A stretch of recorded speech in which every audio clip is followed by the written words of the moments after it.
One of the great things about targeting all sorts of fish on a fly rod is that suddenly a whole load of extra possibilities and fisheries open up. And this today is a great example. We're at Hatchlands, which is a day ticket fishery for coarse fish. There is a trout lake down there, but there's lovely spring-fed lakes, dirt cheap compared to game fishing, 10 quid a day, and it's a whole lot of fun. We've got several species here to target, and I'm going to show you how to do it and hopefully pass you on some useful tips so you can give it a go yourself. So we're going to keep the gear really simple today. You don't need fancy or elaborate gear. We've got a very simple 8.5 foot 4-weight rod and reel with a floating line. Leader, I've got a 5 pound tapered leader with a bit of 4 pound tippet on the end. Equally important, and you always must check the rules on these fisheries, we've got a good sized unhooking mat and a nice soft mesh landing net. So in terms of fly and leader choices, flies tend to be a bit smaller than we'd use for trout. You know, if you're using 10s and 12s for trout, for coarse fish, especially things like rudd and roach, tend to be going down to things like 14s, 16s, 18s, even a bit smaller if you're using dry flies. And the general theme is small and soft. We want flies that are easy to engulf for these fish. So not stiff hackles, nice soft materials like CDC. Any of your traditional spider style flies are brilliant, as are gold beaded flies, but pick the smallest you can find if you're going to go with beads.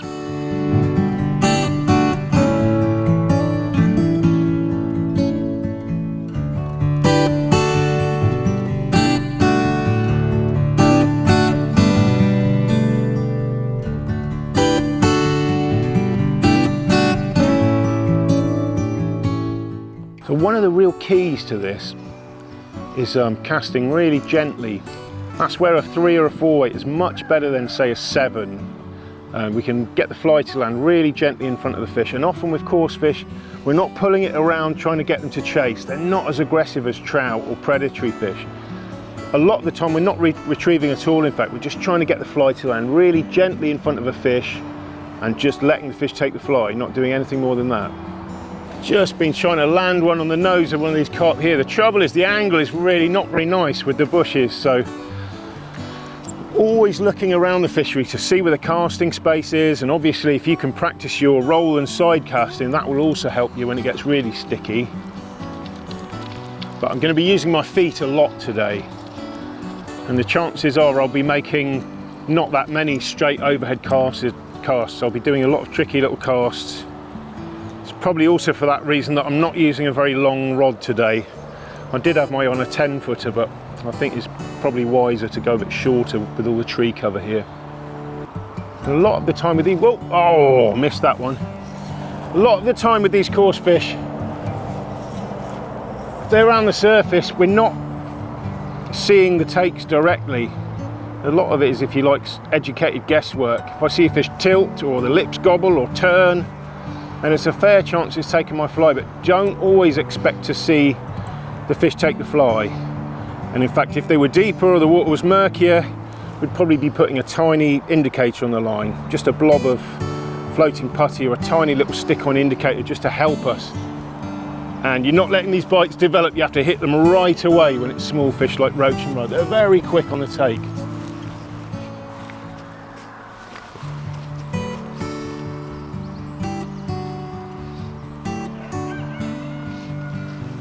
Oh, yeah, not the one I wanted.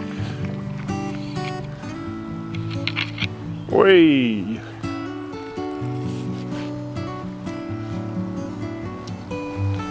There you go. Not exactly the fish I was aiming at, but hooked fair and square in the top lip. We're off the mark. A little roach there. Or is it a rudd? Sometimes you don't know in these ponds, it all gets a bit incestuous. This is Devon after all. So I've got a little pod of fish here and I can actually see what's going on a bit more, which never hurts.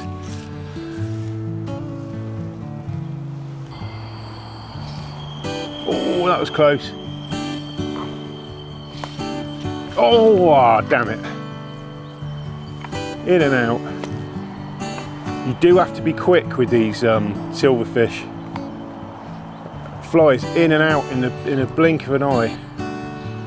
It's like the opposite to carp really, where you have to wait a split second longer generally.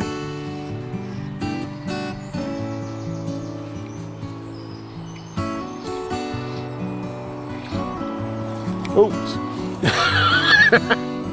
Caught the cameraman. Sorry, mate. Coming out? It's barbless, you'll be pleased to hear. Right, I'll move back. Well, the fish have been a little finicky at the start. It's still early though, and the thing is, rather than thrashing the water to a foam, sometimes it is better just to let the fish settle. And if anything, the warmer the day gets, the more fish are going to come to the surface, and the better it should get, really. So there's no harm in just taking your time, really. What fishing's all about anyway, isn't it? Enjoying it, not just coming here to cast all the time, but take our time and enjoy the lake and a cup of tea for a minute.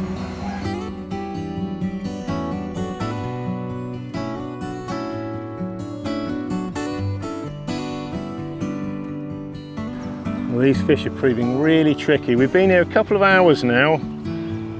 Had several little tiny ones, but the better ones are just steering out of casting range. So I'm having to keep moving to keep in touch with them. But the moral is very much keep going at this point.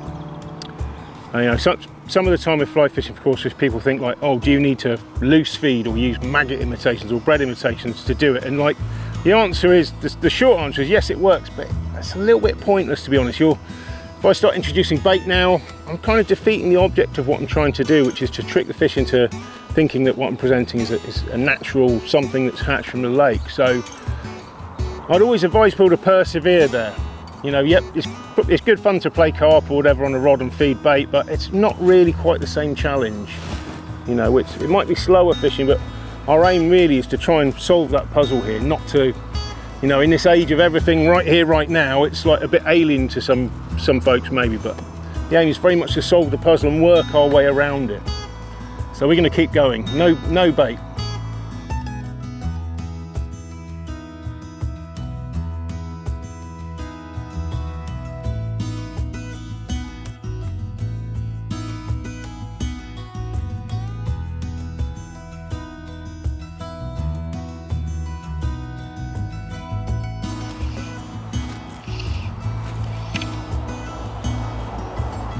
Slightly better rod. We're putting the fly in front of some decent ones. We keep either pulling out of them, or what quite often happens is one of the others nips in and takes the fly just before your target fish, but getting a little bit bigger anyway. They're all such beautiful fish though, really good fun to catch with a fly rod.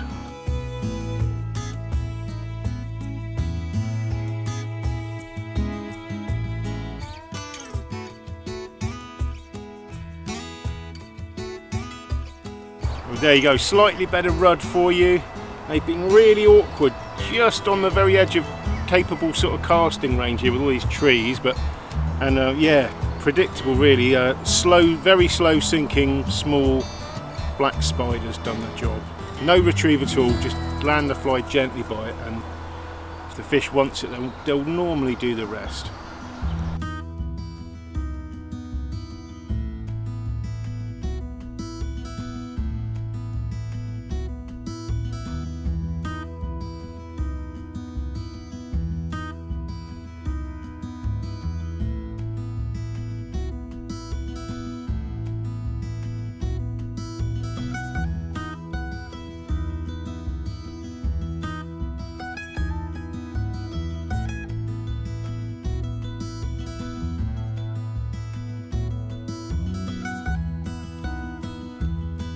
Well, that was a while in coming. We've tried lots of flies, but in the end it was something a little bit brighter actually, a little sort of egg fly style thingy, bright coloured, that got a fish to take in the end. Yeah, we'll just take him into the shade. It is quite a hot day now, so we don't want to stress the fish out. I'm just going to take him up the bank a little bit. Well, there you go, best fish of the day so far. Chunky little mirror carp. Really good battle on a 4-weight fly rod. If I was expecting fish, you know, regularly up to sort of double figures, I'd be stepping up the tackle. But even with a fish of that size, you know, probably about 3 pounds, I'm glad I was on the 5 pound bottom there. And that has been a bit of an issue today. I've had to switch really going between about 3.5 pound line for the rudd, but also stepping up for the carp. Unfortunately, it's not a one size fits all thing, but yeah, really glad to get that one in the net.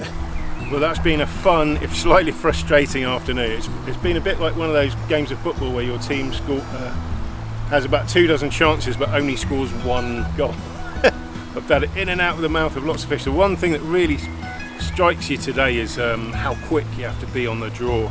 Might have to have stronger coffee or something for next time, because I've had lots of good chances really with some of the slightly bigger rudd and some decent carp, but Even so, hopefully a useful exercise to just show you that, you know, you don't need bait at these fisheries. It's more challenging, but it's really good fun. We've had a really good day roving around this lake and just watching the fish and switching flies and tactics, but yeah, enjoyable if a little bit frustrating.